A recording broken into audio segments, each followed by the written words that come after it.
cifras absolutas, como decimos, en esos 26.000 millones de euros. Continúan escuchando Radio Intereconomía. Pueden seguir informados en intereconomía.com. Bontobel Asset Management. Calidad suiza con el objetivo de obtener rendimientos superiores a largo plazo. En Bontobel Asset Management siempre estamos a la vanguardia de las inversiones activas en bonos y acciones. Para más información, entre en nuestra página web bontobel.com/am. Bontobel Asset Management, su especialista global en fondos de inversión. Por favor, un vermut. ¡Un Zarro! Zarro, por supuesto. El vermut Zarro es el vermut de Madrid, elaborado artesanalmente con los mejores botánicos y vinos de calidad. Un vermut genuino y con historia, orgulloso de sus orígenes castizos y más aún de su sabor. Y es que en grifo o en botella, vermut Zarro es el auténtico sabor del vermut de Madrid. Vive Zarro, siente Madrid.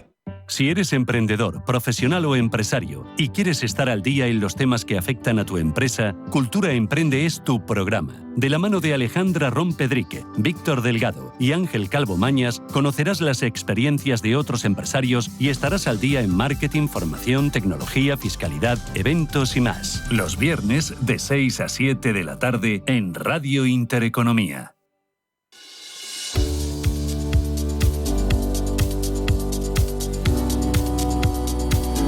Energía al Día, un espacio de Radio Intereconomía en colaboración con Sedigas, la Asociación Española del Gas, que te acerca la actualidad del sector del gas natural y su apuesta por la sostenibilidad de la mano del biometano e hidrógeno renovable.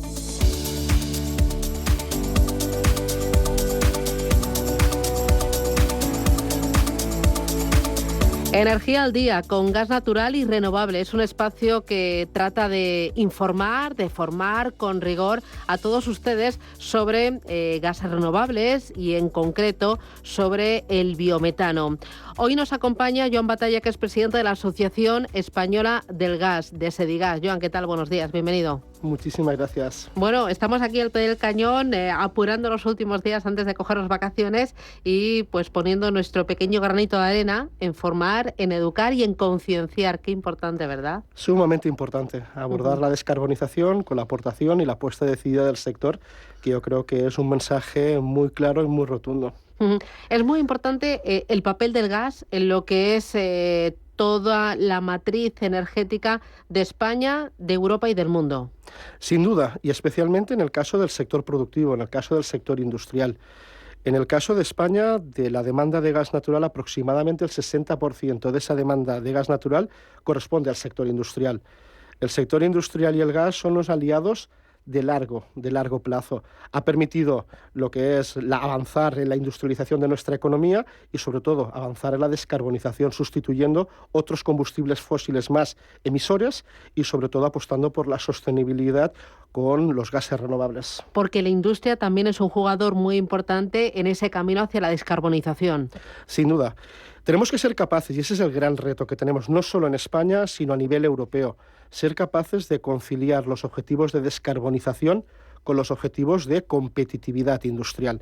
Y en España tenemos sectores productivos intensivos en consumo energético, intensivos en consumo de gas, la industria del refino, la industria química, la industria metalúrgica, la industria azulejera, que requieren del gas natural para seguir siendo competitivos y que tienen que seguir avanzando en la descarbonización. Y aquí juegan un papel destacado los gases renovables y el biometano en particular. Cuando me hablas de objetivos de descarbonización sin mermar o de la mano de los objetivos de competitividad, yo pienso, esto es como sorber y soplar al mismo tiempo, porque entiendo que la descarbonización tiene un coste para la economía, para los ciudadanos y para la industria. A ver, sin duda, avanzar en la transición energética, avanzar en la descarbonización implicará la realización de una serie de inversiones y obviamente la asunción de una serie de costes. Y lo que tenemos que buscar es esas soluciones más eficientes que están al alcance de la industria. Y pondré algunos ejemplos. Yo creo que es importante. Recientemente, además, ha sido publicado el anuncio de un grupo papelero como el Grupo Lecta, que apuesta por el biometano para descarbonizar sus procesos productivos, o el Grupo Inditex, también con el biometano. ¿Y por qué lo hacen con el biometano? Pues porque es una solución que les permite descarbonizar y sobre todo de una forma eficiente en costes. No requiere la adecuación de los equipos productivos.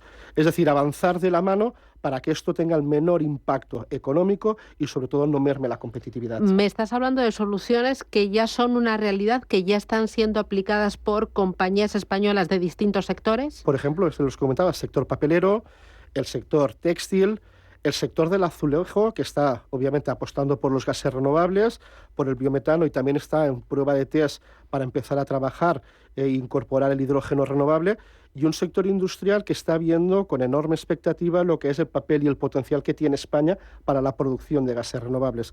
Una industria que puede aprovecharse de que seamos uno de los 3 países con mayor potencial para la producción de biometano y uno de los principales productores de hidrógeno renovable, como se ha puesto de manifiesto en el Call for Interest que realizó el gestor técnico del sistema Enagas hace unos meses.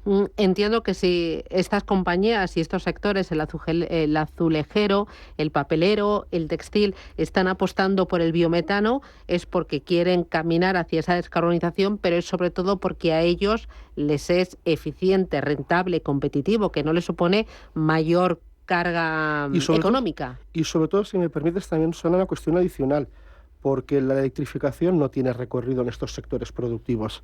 Sin duda, la electrificación jugará un papel destacado en el proceso de descarbonización, pero en aquellos sectores productivos intensivos en necesidades de calor, estos sectores que hemos comentado, el del azulejo, el químico, refino, no existen soluciones o alternativas ni técnica ni económicamente viables. Por lo tanto, la apuesta está muy clara por los gases renovables. Así que este tipo de sectores no pueden apostar por la electrificación. Habrá una parte de los consumos que sí, pero será muy reducida porque estamos hablando de temperaturas de proceso productivo por encima de los 400 grados centígrados, en el caso del azulejo incluso llegando a los 1000 grados centígrados, donde las tecnologías que te pueden dar respuesta a estas necesidades son las procedentes de los gases renovables. Y, por ejemplo, la electrificación, ¿en qué tipo de sectores sí que tendría recorrido? En sectores donde las necesidades térmicas o de temperatura son mucho más reducidas. Sin duda habrá alguna respuesta de tu proceso productivo donde tendrá sentido y lógica económica, pero en estos sectores intensivos en consumo de energía el recorrido es mucho más reducido.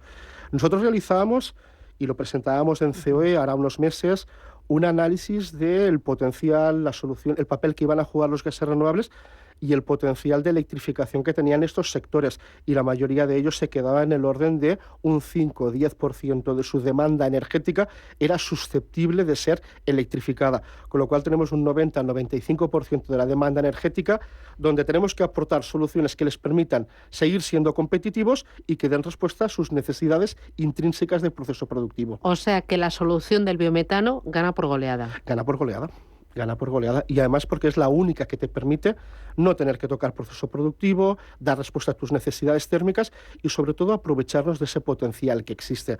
Lo he comentado más de una vez, el tema de, yo creo que tenemos ante nosotros una solución circular que tiene todos beneficios, permite generar riqueza y empleo en el territorio, contribuyendo a la cohesión territorial, permite conectar oferta y demanda aprovechando las infraestructuras existentes sin necesidad de inversiones adicionales y da respuesta a esos usos finales. Hoy hablamos de industria, pero también podemos hablar de movilidad o podemos hablar del sector residencial. ¿Y por qué hablamos de potencial y no hablamos de una realidad? Porque estamos arrancando. Yo creo que es importante el tema de ver la botella. A mí me gusta siempre ver la botella medio llena. Hace 2 años no teníamos una hoja de ruta del biogás, ya tenemos una hoja de ruta del biogás. Estamos viendo cómo van saliendo los proyectos. En estos momentos ya son 10 plantas que están inyectando biometano a la red. En la cartera de proyectos, con un grado de madurez avanzada, hay más de 200 proyectos que se culminarán en los próximos meses, y especialmente el próximo año va a ser un año determinante para el sector del biometano, y como asociación y como sector el tema de ir eliminando todos esos cuellos de botella que puedan existir para que este potencial se convierta en una realidad. Me dices que son 10 plantas que inyectan biometano a la red. ¿Tenemos potencial para cuántas plantas? Pues para más de 2.000 plantas. En el análisis que realizamos desde Sedigas, donde identificábamos dónde estaba ese residuo, ese recurso orgánico para la producción de biometano, cuán cerca estaba de la red, de la infraestructura gasista para conectar oferta y demanda, ese potencial de 163 teravatios hora, cerca del 50% de la demanda de gas natural, se traducía en un orden de magnitudes de superior a las 2.300 plantas de biometano. Estamos lejos, pero tenemos un potencial y estamos avanzando. Y nos gusta siempre mirarnos con nuestros vecinos, porque esta es una tecnología madura que ya está en Europa. En el caso de Francia, en estos momentos ya van por encima de 650 plantas de biometano. Y ha sido a lo largo de sus últimos 6-7 años, con una apuesta decidida por parte de la Administración, con un impulso económico y con una apuesta del sector. Es el referente, el espejo donde mirarnos a la hora de dar respuestas a las necesidades del sector industrial. Para que ese potencial se convierta en una realidad, entiendo que es muy importante el dinero, que haya inversiones, pero es muy importante también que la regulación facilite a que todos los actores se pongan manos a la obra. Sin duda, esto es un puzzle donde tenemos que ir conformando las diferentes piezas. Obviamente los recursos económicos, la inversión, que está, y estamos viendo el apetito inversor por parte del sector privado, pero también el tema de la regulación, el tema de definir los procedimientos de conexión y acceso de estas plantas de biometano. Se han producido avances significativos, hemos avanzado en la tramitación de la conexión, falta todavía el acceso, falta desarrollar, agilizar la tramitación administrativa, que es uno de los cuellos de botella. Una planta de biometano, la tramitación administrativa, obviamente para garantizar todos los aspectos que son necesarios, el impacto ambiental, todas las cuestiones de medio ambiente, tramitación administrativa que corresponde a las comunidades autónomas y a los municipios, en estos momentos nos ocupa alrededor de unos 2 años, 2 años y medio para cada una de las plantas. Con todas las garantías, con toda la seguridad jurídica, creemos que podemos o debemos ser capaces de agilizar esos procedimientos. Falta agilizar esos procedimientos, falta quizás una mayor concienciación y más formar, educar. Conocer, es un vector energético nuevo. Más pedagogía, ¿no? Más pedagogía, y por eso yo creo que, pues obviamente, programas como este son muy relevantes de dar a entender qué es el biometano y qué no es el biometano. Es una solución circular que nos permite dar respuesta a la gestión de los residuos, un gran problema en España, el problema de las deyecciones ganaderas, el tema de los purines, la cuestión de los residuos de la industria agroalimentaria. Le damos una solución circular que además me contribuye a generar empleo, riqueza y sobre todo a descarbonizar esos usos finales de la energía. Y porque tenemos la tecnología, tenemos la red y tenemos la materia prima. Está todo, y una tecnología madura y probada, que es lo importante, el tema de, no hay un reto tecnológico asociado a la necesidad de escalar estos proyectos porque sea una tecnología incipiente. Existe, está al alcance y sobre todo reúne todos esos aspectos y características que la hacen tan beneficiosa para la contribución a la descarbonización. Claro, tenemos una tecnología madura y probada y tenemos una red que ya es una realidad y una red muy amplia y que funciona perfectamente. Cerca de 100.000 kilómetros de red, 100.000 kilómetros entre red de transporte y red de distribución, una red moderna en comparación con otros Estados miembros y, lo que es más importante, una red mallada, y en el caso concreto del sector industrial, donde todo cliente industrial tiene acceso al gas, con lo cual, en la medida que ya tiene acceso al gas, tiene acceso al biometano y a los gases renovables. Insisto, no requiere inversiones adicionales. Y luego tenemos también la materia prima, y España aquí es una auténtica joyita por el peso que tiene el sector primario en nuestra economía. Correcto. España tiene, obviamente, un peso muy importante del sector agroganadero, del sector primario, pero no solo del sector ganadero, del sector primario. Podemos obtener biometano de la fracción orgánica de nuestras basuras, de nuestros residuos a nivel municipal, de las aguas de depuradora, los lodos de agua depuradora. Ya tenemos proyectos de biometano inyectando en la red, aprovechan ese contenido orgánico para producir una bioenergía, para producir un biometano. Y si sumamos todo ese potencial, ese recurso existente, lo comentaba antes, la propia Comisión Europea, nuestros propios análisis a nivel de asociación, nos sitúan entre los 3 países con mayor potencial a nivel europeo. Tenemos que aprovechar esa oportunidad, es el momento, y tenemos que poner, pues obviamente, todos los elementos adicionales para que esta realidad sea lo más rápido posible. Bueno, y entre esos elementos está la comunicación, el hacer pedagogía, la concienciación. Aquí, ¿a quién hay que concienciar de una forma, no sé, con más fuerza, con más intensidad? No sé si al ciudadano final, que es el que lo consume, no sé si es a las administraciones para que esos trámites los agilicen, no sé si es al dueño de la finca. Aquí yo, sinceramente, una de las cuestiones que yo creo que son más atractivas del biometano es que se genera un ecosistema alrededor de los proyectos de biometano, con lo cual la concienciación es muy amplia, desde ese titular de una granja que tiene un problema en la gestión de sus residuos, que conozca la solución del biometano, yo creo que es importante. Ese sector industrial, que podamos ser capaces de trasladar el tema de que existen alternativas de descarbonización que son eficientes en costes y que están a su alcance sin necesidad de inversiones adicionales, pero sobre todo al conjunto de la ciudadanía y a la administración pública. Una apuesta decidida como país para avanzar en la senda de descarbonización, que yo creo que es el gran reto que nos planteamos todos por nosotros y por las futuras generaciones. Joan, me decías que tenemos 10 plantas que a día de hoy están inyectando biometano a la red, que tenemos potencial hasta 2.000 plantas. Al año que viene, ponte una meta. Pues mira, yo sinceramente, si solo... Realista. Las empresas distribuidoras en estos momentos están recibiendo solicitudes de conexión a su red de distribución y de transporte, y lo que nos trasladan es que en estos momentos ya tienen del orden de unas 300 solicitudes de conexión a la red de gas. Obviamente, si en los 2 próximos años somos capaces de que todos estos proyectos vean la luz, sin duda sería un avance muy significativo. Bueno, seríamos un ejemplo a seguir en España, en Europa y en el mundo entero, ¿no? Vamos todavía, a mí me gusta ser prudente, vamos todavía por detrás de países como Dinamarca, Italia, Francia, pero nos enseñan la senda y el camino a seguir. Pues ahí estamos, pedaleando. Joan Batalla, presidente de la Asociación Española del Gas, de Sedigas. Un auténtico placer. Gracias por las ideas, gracias por concienciar y por formar. Cuídate mucho y si no hablamos, feliz verano. Igualmente, Susana, que descanses y a cargar las pilas, aunque te hace poco falta no cargar las pilas. Bueno, yo creo que todos necesitamos recargar las pilas y coger fuerzas para la vuelta de verano. Un poquito, sí, tomar aire y hacer ahí un pequeño paréntesis para venir con fuerzas renovadas. Muchísimas gracias, Joan, a ti y a todo el equipo. Un placer. Gracias. Feliz verano. Adiós.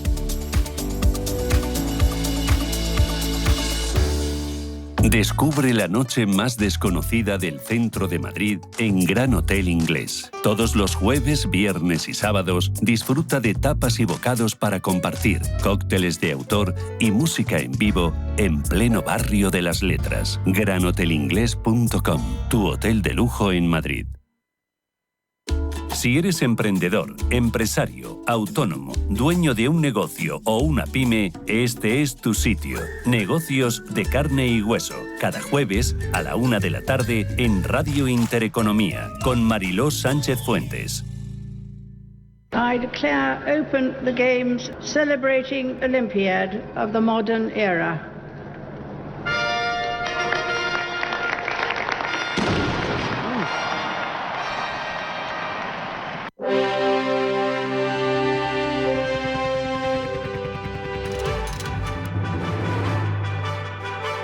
Así inauguraba la reina Isabel II los Juegos Olímpicos de 2012 en Londres. Este año se trasladan a París.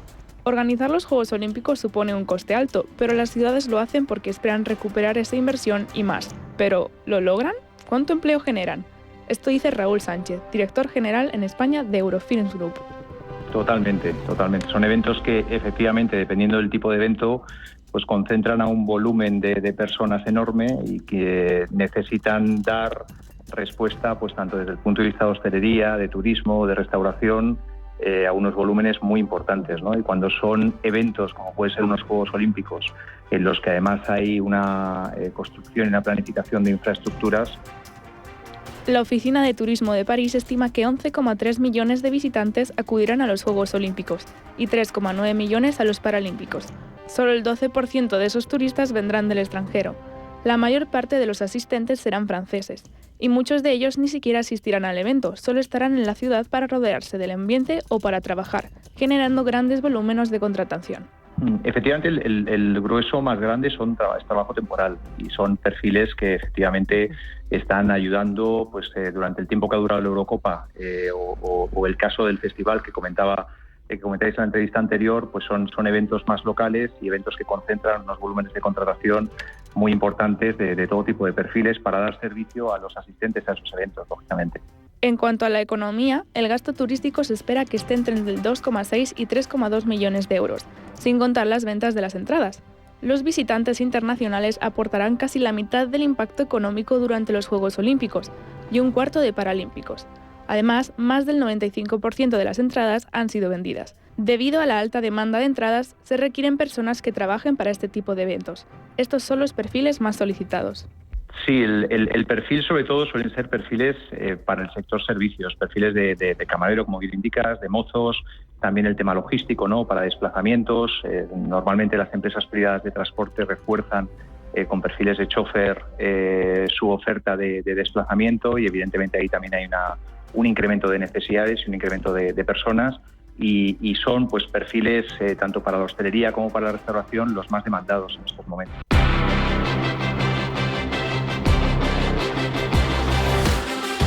París se convertirá en el epicentro del deporte mundial y esto traerá un impacto económico estimado de más de 11.000 millones de euros. Este número representa casi el 0,39 del PIB actual de Francia. Se espera que se creen más de 250.000 empleos en la región. Desde 2018 hasta 2034, la economía de la isla de Francia se verá beneficiada por esta inyección de recursos, especialmente en turismo, construcción y organización de los Juegos. Estos abarcan 19 días, por lo cual va a provocar un gran impacto en la economía. Pues depende un poco de lo que comentaba antes, más de la dimensión y de la duración. El evento deportivo, como puede ser una Eurocopa o como puede ser unos Juegos Olímpicos, al tener una duración superior, pues pueden generar algo más que un evento local en una zona geográfica determinada, ¿no? Sería difícil cuantificar eso. En cualquiera de los casos, tanto uno como otro, evidentemente generan un volumen de contratación pues muy interesante, ¿no?, y muy importante. Los Juegos Olímpicos son mucho más que un deporte. Son una oportunidad para que las ciudades crezcan económicamente, mejoren su infraestructura y se proyecten al mundo de una manera espectacular. París 2024 promete ser un evento grandioso, no solo en términos deportivos, sino también en su impacto económico.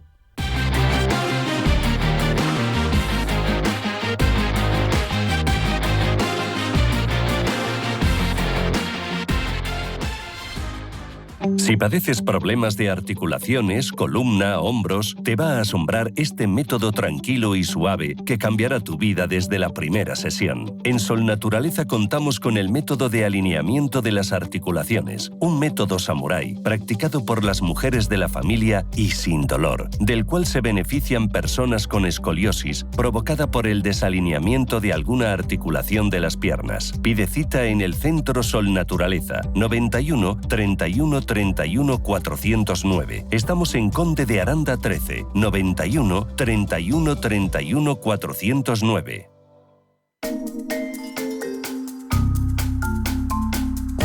Silicon Valley, o la meca de la tecnología, es el corazón de las empresas Big Tech. Ubicada en el Valle de Santa Clara, al sur de California, fue a principios de los 40 cuando surgieron empresas como HP, y ya en los 60 comenzó a adquirir fama entre los universitarios a medida que algunos emprendedores decidieron instalarse en esta zona.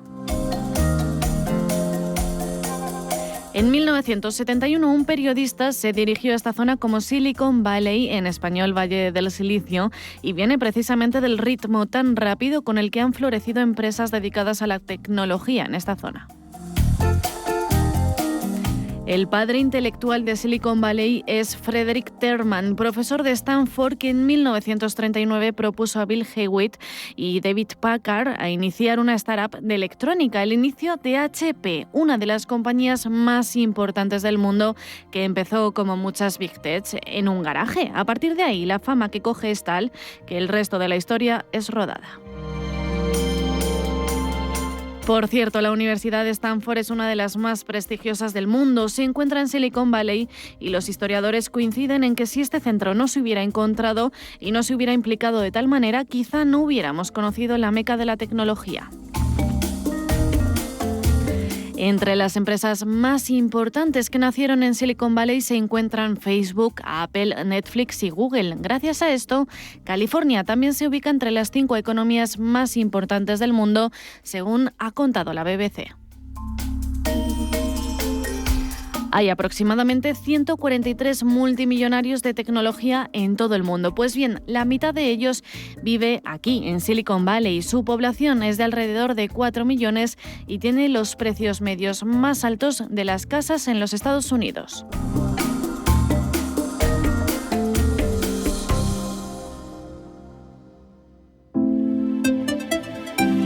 H2 Intereconomía, tu espacio semanal sobre el hidrógeno. Porque en Radio Intereconomía apostamos por el sector energético y la energía limpia. Presenta Rubén Gil.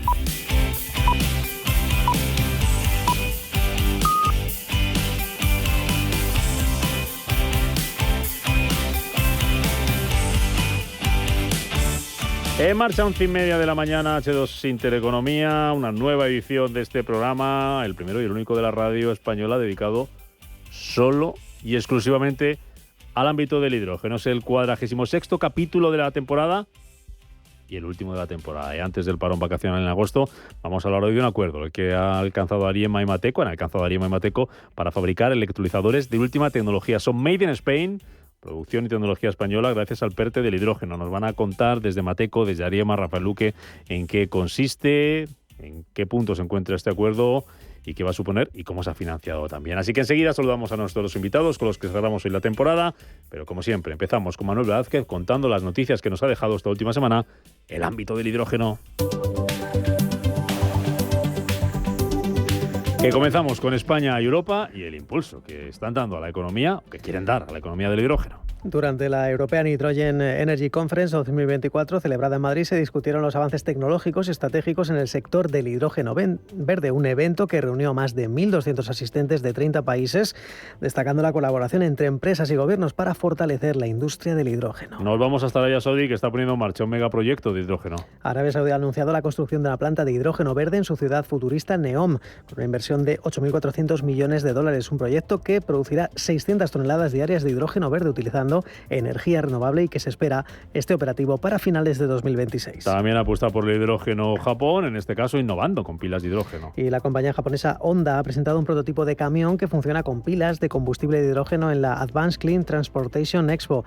Esta tecnología promete mejorar el rendimiento y durabilidad de los vehículos, representando un paso adelante en la reducción de emisiones en el transporte. KLM y Zero Avia planean el primer vuelo con hidrógeno líquido. La aerolínea KLM y la empresa Zero Avia están colaborando para realizar el primer vuelo de prueba con hidrógeno líquido en el año 2026. Esta iniciativa es parte de un esfuerzo mayor para descarbonizar la aviación y reducir el impacto climático. Saltamos a Latinoamérica y nos vamos hasta Argentina, que avanza en proyectos de hidrógeno verde. El gobierno de Tierra de Fuego en el país ha firmado un convenio con Southern Cone Energy para desarrollar proyectos de hidrógeno verde. Estos van a incluir la generación de energía eólica y la producción de hidrógeno, posicionando a Argentina como un potencial líder en esta industria. Chile lanza un plan para el hidrógeno verde. Ha lanzado un plan que incluye 81 medidas para fomentar la industria de hidrógeno verde hasta 2030. Un plan que busca establecer estándares ambientales y sociales, mejorar la infraestructura y fomentar la participación ciudadana, con un enfoque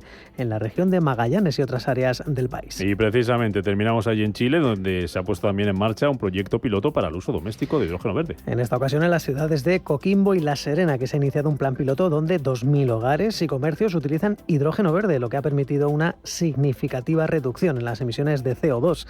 Esto es parte del esfuerzo nacional para integrar el hidrógeno verde en diversos sectores de la economía.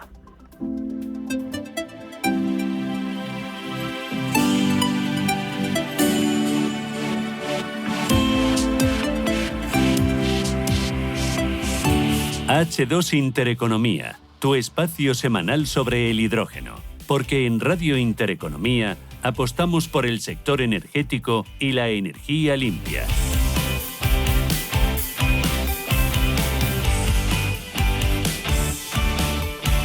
Un programa que hacemos cada semana, cada martes, aquí en Radio Intereconomía con la ayuda de Ariema, con Rafael Luque, consejero delegado de Ariema. ¿Qué tal? ¿Cómo estás, Luque? Buenos días. Buenos días, Gil. Me alegro encantado de saludarte hoy a distancia, como ya avanzábamos la semana pasada para cerrar temporada y para que nos hables de ese acuerdo que habéis llegado con Mate. Conseguirá saludo a nuestro otro invitado, a Iker, pero antes, oye, qué bien lo están haciendo en América Latina con esto del hidrógeno. Sí, la verdad es que el impulso global mundial es interesantísimo. En Chile llevan ya mucho tiempo muy activos. De hecho, muchas personas de organismos chilenos y empresas chilenas han venido aquí a España para contactar con distintos actores nacionales para aprovechar la experiencia nacional, que en España llevamos más años con esto del hidrógeno verde y lo están haciendo muy bien. La verdad es que fomentan la cadena de valor, están intentando captar inversiones para fabricar los equipos en Chile y con mucho apoyo de las administraciones públicas. Bueno, pues hay que aprender de todo, ¿eh? Y hay que aprender de aquello también. Aquí en España estamos haciendo las cosas bien y enseguida vamos a saludar a Iker Marcaide en cuanto se conecte con nosotros para que nos hable de un proyecto que han puesto en marcha de la mano Ariema y Mateco. Hablamos de un proyecto que se llama EMMA, con 2 M's, nombre, electrodos mejorados, Mateco, Ariema. ¿Qué nos puedes ir contando tú de momento sobre esto, Rafa? Bueno, pues hablamos la de verdad electrolizadores, ¿no? Sí, recordamos a nuestros oyentes que el electrolizador es la máquina que produce el hidrógeno verde mediante electrólisis del agua, es decir, aplicamos corriente eléctrica, corriente continua para partir el agua, el H2O, en hidrógeno y oxígeno. Cuando la electricidad que utilizamos es verde, energía solar o eólica, por ejemplo, el hidrógeno que producimos es hidrógeno verde, hidrógeno que se produce sin contaminar y que se puede utilizar sin contaminar. Y dentro de esta máquina, uno de los elementos más importantes son los electrodos, que es un sistema metálico catalizado que sirve para que esa operación de partir el agua en sus componentes, en hidrógeno y oxígeno, se haga con el mínimo posible de consumo de electricidad. Vale. El objetivo de este proyecto, de lo que vais a hacer, que ahora entraremos más en detalle, ¿cuál es, Rafa? Pues el objetivo es combinar tecnología nacional de 2 empresas españolas, de Mateco y de Ariema. Mateco es un desarrollador de electrodos, de tecnología de electrodos que aporta mucho conocimiento que viene de científicos españoles para tener unos electrodos que no solo funcionan muy bien, sino que además tienen capacidad de poder fabricarse a bajo coste. Y estos electrodos los vamos a integrar en electrolizadores de los que fabricamos en Ariema, consiguiendo así combinar experiencia y conocimiento nacional en ese elemento clave que es el electrodo y en el conjunto de la máquina completa del electrolizador. Vale, una parte de este proyecto EMMA, una de las patas, Ariema, la otra Mateco. Iker Marcaide es el fundador de Mateco. Iker, ¿qué tal? Bienvenido, encantado de saludarte. Hola, buenos días, ¿qué tal? ¿Quién llama a quién? ¿Rafa te llama a ti o tú llamas a Rafa para poner en marcha esto? A ver, ¿cómo surge esta colaboración? Cuéntanos. Pues fíjate, a Ariema los conocíamos incluso antes de este proyecto. Yo creo que fue en verano pasado que conectamos y nos conocimos, y yo creo que era un encaje bastante natural, ¿no? Porque yo creo que Ariema está en el camino de desarrollar electrolizadores y escalar esos electrolizadores con una propuesta diferencial y de alto rendimiento, y eso es básicamente lo que Mateco puede facilitar, ¿no? Desde la perspectiva de los electrodos. Los electrolizadores son mucho más que solo los electrodos, pero ciertamente los electrodos pues condicionan a veces los niveles de rendimiento, ¿no? Y de eficiencia. Claro. Y entonces, surgió esta oportunidad de colaborar y trabajar juntos. Tardasteis poco en entenderos, en poneros de acuerdo, y por lo que he visto en lo que habéis contado hasta ahora, esta nueva generación de electrolizadores son más duraderos y más económicos. Eso es importante para el tema del coste, ¿no, Iker? Para el coste del hidrógeno. Totalmente. Yo creo que el gran reto a día de hoy es que yo creo que todos estamos muy convencidos de que el hidrógeno verde no debe tener un futuro y un lugar dentro de la lucha contra el cambio climático, pero evidentemente estamos bajo un reto que es el coste de producción, y todo lo que ayude a reducir ese coste de producción y a mantener, ¿no? una vida útil de estos sistemas que ayude a ser competitivo, pues es fundamental, ¿no? en este camino de la lucha contra el cambio climático. Completamente de acuerdo, imagino, Rafa. Por la parte de Ariema, la aportación, ¿no? Como le preguntaba ahora ahí, que era en ese caso que nos estaba contando, lo que la parte que había puesto la pata de Mateco, la parte de Ariema, si dijéramos, venga, yo parto esto, yo pongo esto, tú pones lo otro. ¿Cuál sería esa parte, Rafa? Bueno, aquí la verdad es que estamos encantados de combinar tecnología nacional. Sí. Estas máquinas son muy complejas, o sea, no es exactamente una caja negra que sea, digamos, simple y fácil. Tiene mucho de ingeniería química, mucho de ingeniería mecánica. Esos electrodos tienen que dejar pasar un líquido, se tienen que formar las burbujas de gas. La circulación de un líquido con burbujas es uno de los retos de cálculo fluidodinámico más complejos que existen.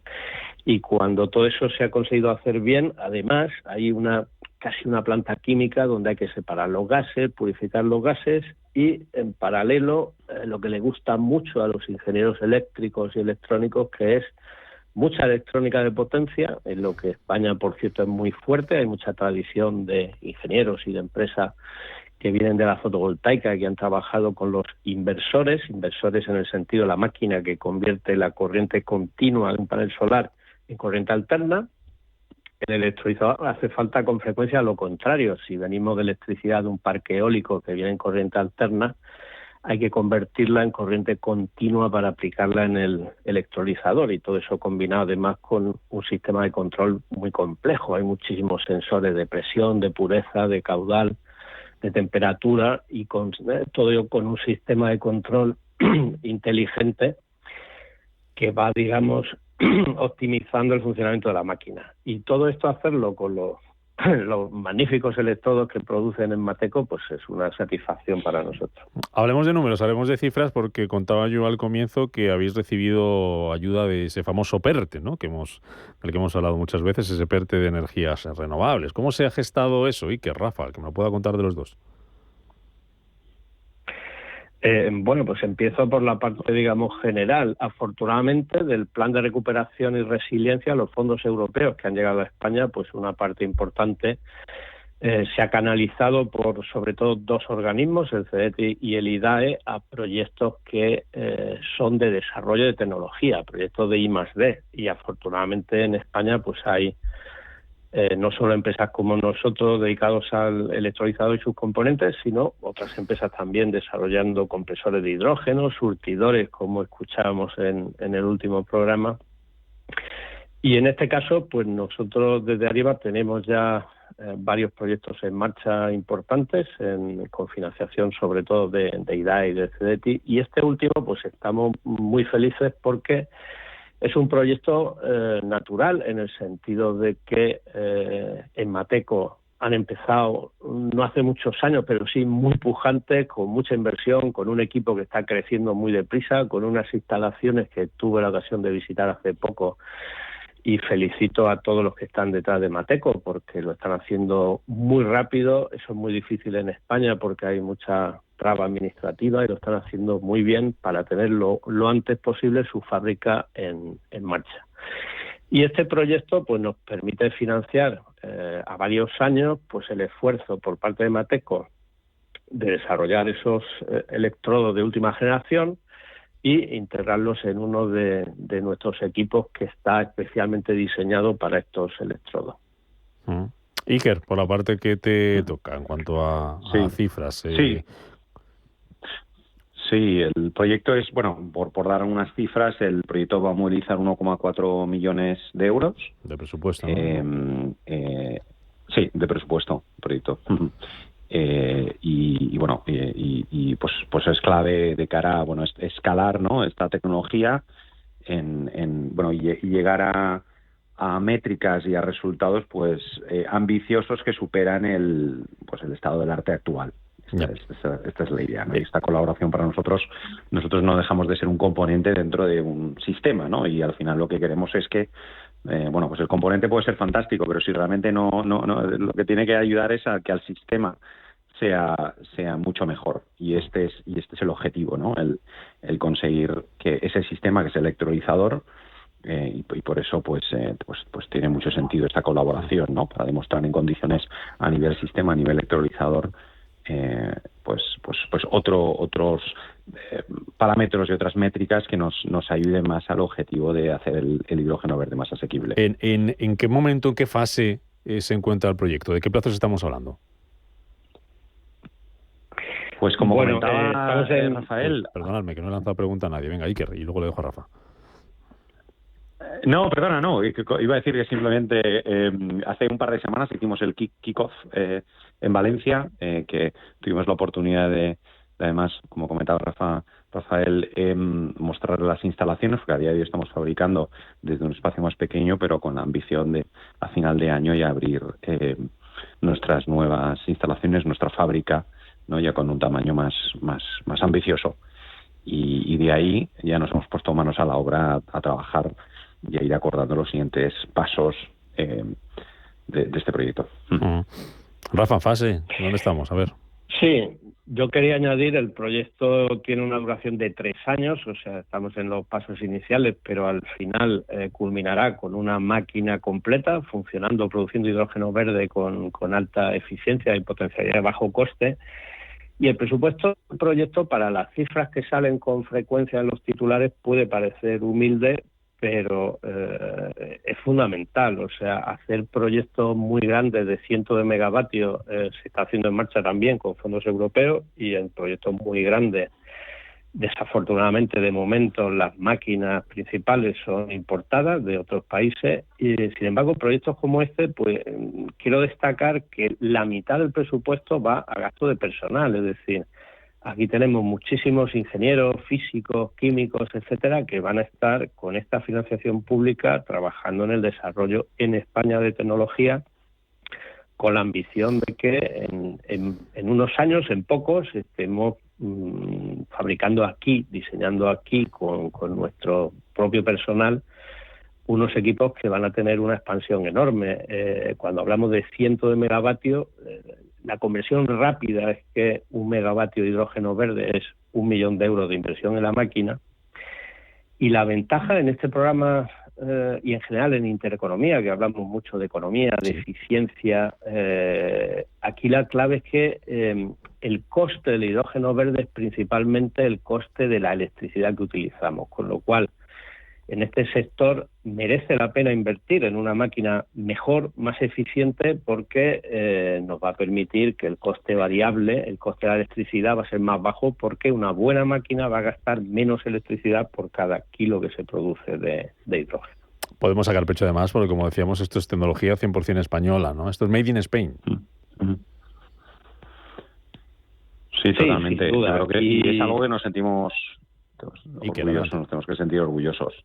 Sí, no, es decir, que yo creo que es algo que nos tenemos que sentir orgullosos, ¿no? De poner en valor la ciencia y por lo menos nosotros sacamos un poco de pecho en ese sentido el como algo que evidentemente no es que ha surgido de la nada, o sea, ha surgido en nuestro caso de 10 años de trabajo, de investigación, de un centro de investigación, ¿no? Honestamente, o sea, de mucho apoyo público también, ¿no? Como centros de investigación a la hora de idear nuevas soluciones que después, en este caso nosotros hemos unido fuerzas con este grupo de investigación para llevarlo desde el laboratorio al mercado, ¿no? Pero estamos construyendo sobre trabajo que se ha hecho durante muchos años y eso nos hace pues sentir especialmente orgullosos también, ¿no? El poder poner la ciencia que a veces nos asusta que termine en el cajón olvidada, y realmente pues ponerla en valor, que probablemente es lo que más satisfacción le genera a los equipos de investigación, ¿no? Que al final aquellas cosas que idean terminen realmente teniendo un impacto y una contribución en la sociedad y en el planeta. Claro. No sé si os he preguntado, si me habéis dicho, Rafa, el uso que van a tener estos electrolizadores. Bueno, en algunos casos nosotros sí tenemos en algún proyecto de I+D un trabajo para una aplicación específica. Por ejemplo, hemos comentado en alguna ocasión que trabajamos con Airbus en un proyecto financiado por el CETI, en el Programa Tecnológico Aeronáutico, y en ese caso sí que el diseño está hecho específicamente para aplicaciones aeroportuarias, que son muy singulares. Hablaba Rubén en las noticias del inicio de los trabajos que está haciendo KLM con Zero Avia, en el que se plantea la utilización de hidrógeno líquido. El hidrógeno líquido es muy caro y muy complejo de producir, porque estamos hablando de enfriar por debajo de la temperatura ambiente mucho, o sea, son 20 Kelvin, 250 grados bajo cero, pero en aplicaciones aeronáuticas puede merecer la pena, porque un avión tiene, digamos, dificultad para elevar peso, y el hidrógeno líquido lo que permite es tener una alta densidad energética para ese tipo de aplicaciones donde el peso es crítico. Pero en el proyecto EMMA, nosotros en particular estamos muy felices porque los desarrollos tecnológicos que vamos a hacer nos permitirán mejorar todos nuestros electrolizadores, porque en la medida en la que esa tecnología de los electrodos de Mateco es francamente muy prometedora, pues nosotros confiamos que se van a cumplir los hitos y los resultados en eficiencia y en coste, con lo cual podríamos instalarlo en todos nuestros equipos. Dos cuestiones más para terminar, que vamos llegando, bien sabe Rafa, al final, aunque hoy le tengo lejos y no está pendiente del Renault. Hablábamos hace algunos meses con Iker Marcaide, con Mateco, conocíamos cómo hayan llegado al ámbito del hidrógeno, y como en un momento casi ya de final de curso, de hacer balance, de poner notas, ¿cómo está siendo vuestra experiencia en el ámbito del hidrógeno, por lo que veis, Iker, por lo que habláis, por la gente con la que relacionáis, por los proyectos que veis que van surgiendo, por cómo va creciendo esto? ¿Cómo lo veis a alguien que viene desde fuera y a lo mejor desde fuera tenía otra percepción antes de entrar dentro? ¿Cómo estáis ahora? Yo, la verdad es que como lo veo es con una tendencia adecuada, pero evidentemente no es un camino recto, ¿no? Y yo creo que cuando uno lee las noticias, pues no, esto es pues una montaña rusa, ¿no? Precisamente, bueno, pues leíamos estos días, ¿no? Nucera, que ha hecho unos ajustes sobre su plan de 2025. Bueno, los proyectos a veces no cumplen su plan inicial. Como comentaba Rafael, pues son proyectos complejos que también requieren toda una serie de tramitaciones y permisos. Yo sigo viendo una necesidad permanente de tener este tipo de soluciones renovables dentro de la ecuación del cambio climático. Por eso creo que hay una tendencia y una apuesta bueno, permanente, no pública y privada, ¿no? Incluso con las nuevas noticias, ¿no? de la Comisión Europea se sigue reforzando pues el Pacto Verde y esta apuesta. Y yo creo que esto va a seguir ahí, ¿no? Como viento de cola para este sector. Rafa, tú desde dentro, más desde dentro, que lleva más tiempo, ¿qué necesidades? Ahora que dice, vamos a poner la nota el comentario a pie de nota, ¿no? Como cuando nos las daban en el cole, para que ese camino que no es siempre recto, que decía Iker, bueno, tenga cuantas menos curvas sea posible que tenga mejor. ¿Qué hace duda. falta? ¿Qué hay que reforzar este verano? Pues, ¿Qué deberes nos ponemos? Sobre todo, y lo hemos dicho muchas veces, Rubén, en este programa, colaboración. Aquí este proyecto del que hablamos hoy es un ejemplo. Hemos insistido mucho en la colaboración con las administraciones públicas, que tienen la responsabilidad y la oportunidad de ayudar en el desarrollo de este sector, que tiene capacidad de generar muchísimo empleo.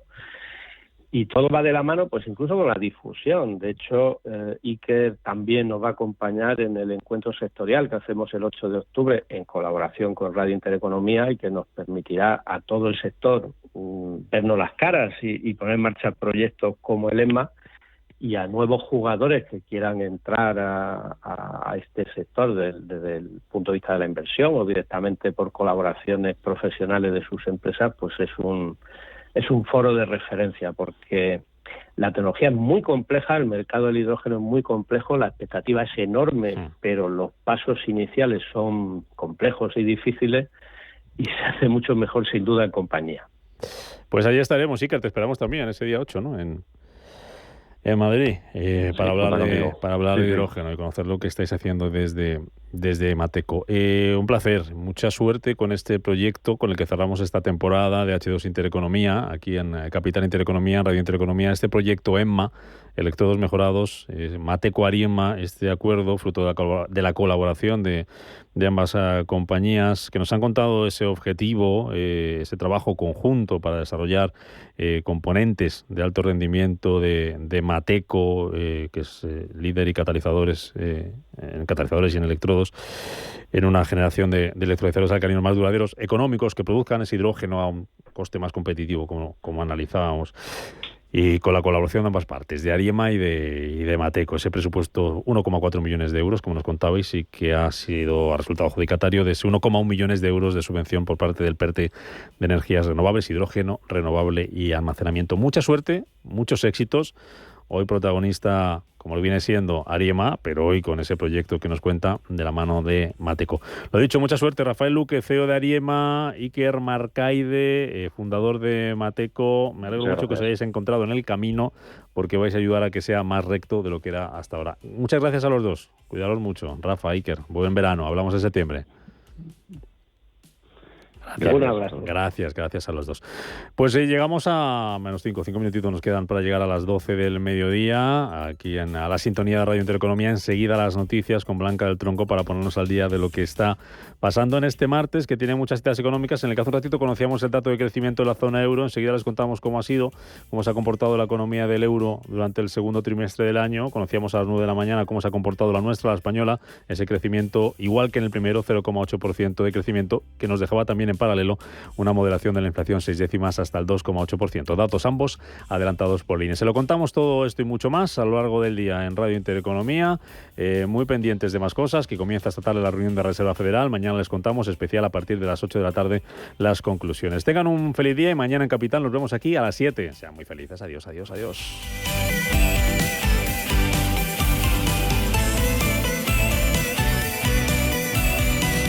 Escucha Capital Intereconomía. Esto es Intereconomía. Toda la actualidad, información y análisis en tiempo real sobre banca, empresas, finanzas personales, bolsa, gestoras y fondos de inversión en intereconomía.com. Con la opinión de los mejores expertos del mundo económico, empresarial y bursátil. Toda la programación en directo y con la posibilidad de escuchar en cualquier instante los mejores momentos de la emisora española líder en información económica. Sigue bien informado en intereconomía.com. Los nuevos conceptos energéticos son ya un presente. Por ello, en Radio Intereconomía nos sumamos cada semana a I Más Verde, un programa sostenible y eficiente, productivo e innovador en el que analizamos etiquetas tan conocidas como eco, cero, bajas emisiones, descarbonización o renovables. Recíclate cada martes de 10 a 11 de la noche en Radio Intereconomía con José Luis Pichardo y descubre el futuro más verde. Musiconomía. Un programa musical con otra perspectiva. Los domingos a las 8 de la tarde, en Radio Intereconomía, Álvaro Martín Cicero invita a músicos para que nos hablen de lo suyo y a la vez de tendencias, cómo se enfrentan a la industria musical, crowdfunding y, naturalmente, escucharemos sus creaciones. Musiconomía, un programa de música distinto. Los domingos a las 8 de la tarde en Radio Intereconomía. Mercado de divisas, la actualidad del euro, el dólar, la libra y todo el mercado Forex. Un programa presentado por Raúl Castillo. Elige tu propio camino en el mundo de la inversión. Mercado de divisas, los miércoles de 10 a 11 de la noche en Radio Intereconomía.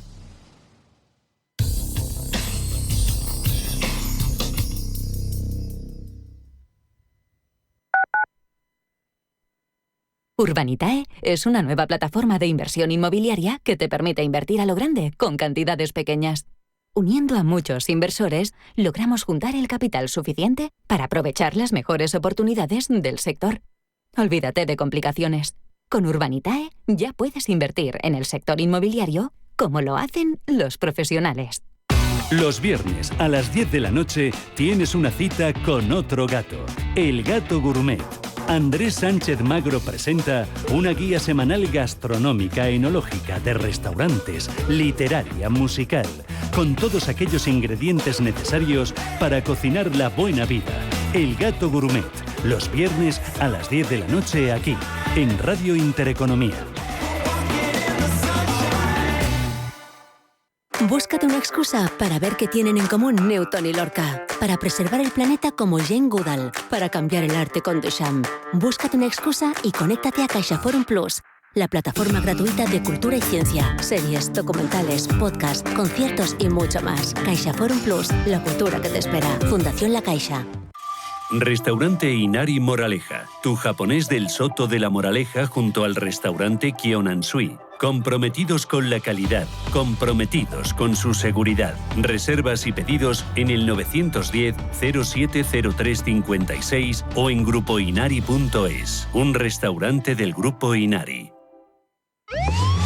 Los domingos, de 6 a 7 de la tarde, entra derrapando por las ondas de la radio el escuadrón más potente, cargado de la máxima actualidad social, explicada tal cual, como es, sin paños calientes, con rigor y afán de servicio público para todos, sin palos en las ruedas. Los domingos, de 6 a 7 de la tarde, en Radio Intereconomía.